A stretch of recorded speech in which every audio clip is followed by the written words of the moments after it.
Hi friends, அனைவருக்கும் மீனூஸ் கிச்சனின் அன்பான வணக்கங்கள். இன்றைக்கி நம்ம கிச்சனில் என்ன பார்க்க போகிறோம் அப்படின்னு பார்த்திங்கன்னா, இன்றைக்கி நம்ம முருங்கைக்கீரை பொடி தான் பார்க்க போகிறோம். பாருங்கள், நான் முருங்கைக்கீரை அந்த மாதிரி காய வச்சு எடுத்து வச்சுருக்கேன். முருங்கைக்கீரை சூப்பராக நம்ம ஒரு பொடி செஞ்சு சாதத்துலேயோ இல்லை இட்லிக்கோ தொட்டுக்கலாம். இது வெங்கடேஷ் பட் சார் பண்ணியிருந்தாங்க. நான் அந்த வீடியோ பார்த்துட்டு தான் இப்போ நான் அதை ட்ரை பண்ணுறேன். அவர் எடுத்த பொருளே நம்ம எடுத்துருக்கோம், எல்லாமே எடுத்திருக்கோம். அவர் சொன்ன அளவுலேயே எடுத்திருக்கேன். ரெண்டாவது எள்ளு மட்டும் ஒரு சேர்க்க சொன்னார். என்கிட்ட எள்ளு இப்போ இல்லை, அதனால் சார் சொன்னபடி 10 வரமிளகா, ஒரு 5-6 பல் பூண்டு, ஒரு 1.5 ஸ்பூன் போல் தனியா, அப்புறம் ஒரு சின்ன உருண்டை புளி. உங்கள் புளிப்பு எப்படி பிடிக்குமோ அந்தளவுக்கு பார்த்து சேர்த்துக்கோங்க. இது ரொம்ப புளிப்பாக இருக்கும், அதனால் கொஞ்சமாக சேர்த்துருக்கேன். 1 ஸ்பூன் ஜீரகம், 1 ஸ்பூன் மிளகு.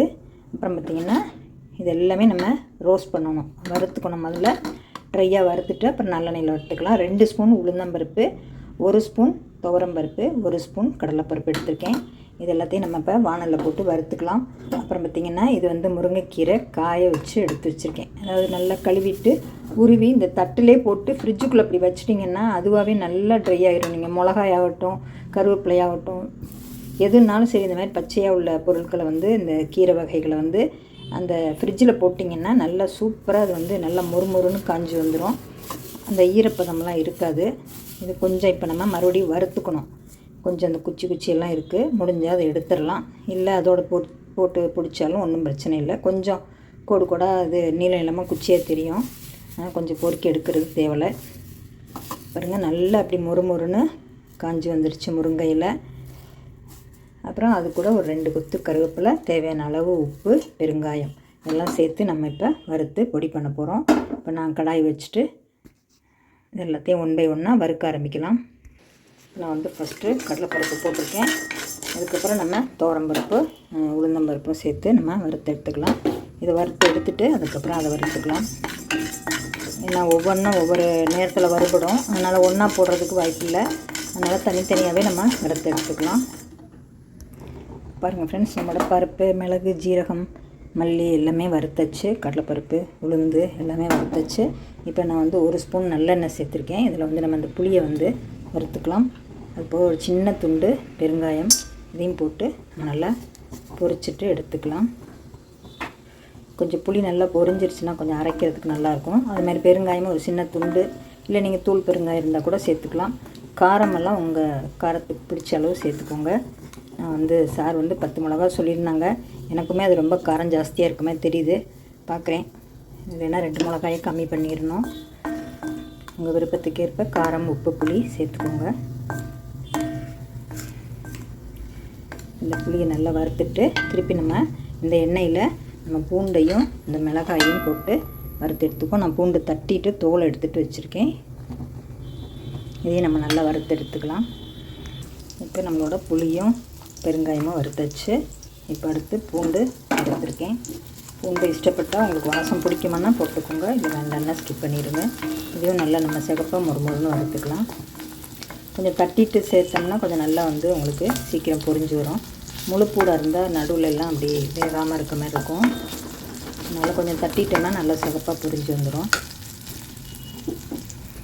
பாருங்கள் ஃப்ரெண்ட்ஸ், பூண்டு இந்த மாதிரி நல்லா சிவக்க வறுத்துறணும். அப்போ தான் உங்களுக்கு பொடி பண்ணும்போது நல்லா மொறுமொறுன்னு வரும், கிறிஸ்பியாக. இல்லைன்னா ஈரப்பதமாக இருக்கும். சீக்கிரம் காலி பண்ணுறதா இருந்தால் கொஞ்சமாக பண்ணிக்கோங்க. இல்லை 1 மாதம் போல் வச்சுக்கிறதா இருந்தால் இன்னும் கொஞ்சம் கூட பண்ணிக்கலாம். இதோட அளவுகளை கொஞ்சம் அதிகப்படுத்திக்கோங்க. இப்போ அடுத்து நம்ம மிளகாயை வறுத்துடலாம். மிளகாயும் உப்பும் கருவேப்பிலையும் வறுத்துக்கலாம்.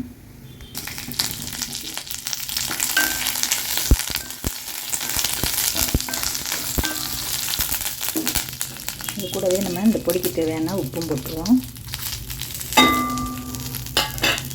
உப்பு போட்டு வறுத்திங்கன்னா மிளகா நெடி அடிக்காமல் இருக்கும், காரம் இல்லாமல். கடைசியாக நம்ம முருங்கைக்கீரையை நல்லா காஞ்சி கிறிஸ்பாக இருக்குது, இருந்தாலும் நம்ம கடாயில் போட்டு ஒரு தடவை வறுத்துட்டு நம்ம எடுத்துக்கலாம். இப்போ அதே கடாயில் நான் 1 ஸ்பூன் நல்லெண்ணெய் சேர்த்துருக்கேன். நம்மளோட இந்த முருங்கைக்கீரை காஞ்சது போட்டு நல்லா ஒரு தடவை கிளறி எடுத்துக்குவோம். அப்போ தான் கொஞ்சம் அந்த பச்சை வாசம் போகும். கொஞ்சம் வறுத்துட்டோம்னா கொஞ்சம் நல்லாயிருக்கும். ஒரு கைப்பிடி கீரை பொடிச்சதை எடுத்துருக்கேன். நல்லா வறுத்துக்குவோம். இப்போ நம்மளோட கீரையும் நல்லா வறுத்தாச்சு பாருங்கள். நல்லா பொடியாகுது. நல்லா வறுத்து எடுத்தாச்சு.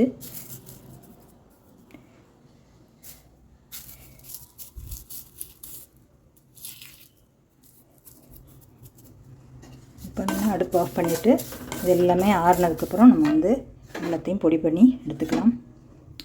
மிளகாய், கருவேப்பிலை, பூண்டு, அப்புறம் இந்த பருப்பு எல்லாமே சேர்த்து நம்ம வந்து ஆறுனதுக்கப்புறம் மிக்சியில் ரொம்ப நைஸாக இல்லாமல் குறப்பாக பொடிச்சு எடுத்துக்கலாம். உங்களுக்கு நைஸாக பிடிக்கும்னா உங்களுக்கு எப்படி பிடிக்குதோ அந்த மாதிரி கொஞ்சம் கரகரப்பாக கூட பொடிச்சிக்கலாம். அப்படி இல்லைன்னா கொஞ்சம் நைஸாக பொடிச்சிக்கலாம்.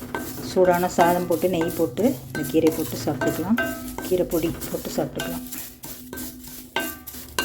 இப்போ நான் அடுப்பு ஆஃப் பண்ணிவிட்டேன். இது நல்லா ஆறுனதுக்கப்புறம் பொடி பண்ணிவிட்டு காமிக்கிறேன்.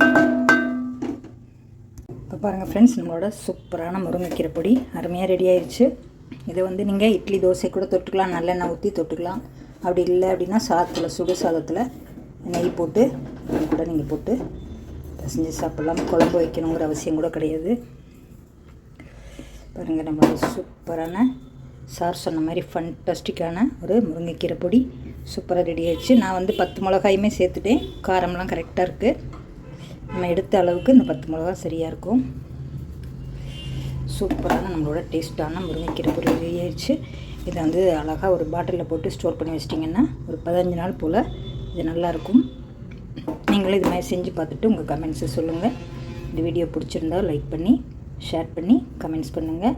நம்ம சேனலை இப்போ தான் ஃபஸ்ட் டைம் பார்க்குறீங்கன்னா அவசியம் சப்ஸ்கிரைப் பண்ணிக்கோங்க. ஆளுங்கிற பெல் பட்டனையும் தொட்டுட்டிங்கன்னா உங்களுக்கு நான் போடுற வீடியோலாம் உங்களுக்கு கிடைக்கும். ஆல்ரெடி போட்ட வீடியோவுமே நீங்கள் பார்க்கலாம். பாருங்கள் ஃப்ரெண்ட்ஸ், சூப்பராக நம்மளோட முருங்கைக்கீரை பொடி ரெடி ஆயிடுச்சு. ஓகே ஃப்ரெண்ட்ஸ், அடுத்த ஒரு வீடியோவில் சந்திப்போம். அனைவருக்கும் நன்றி.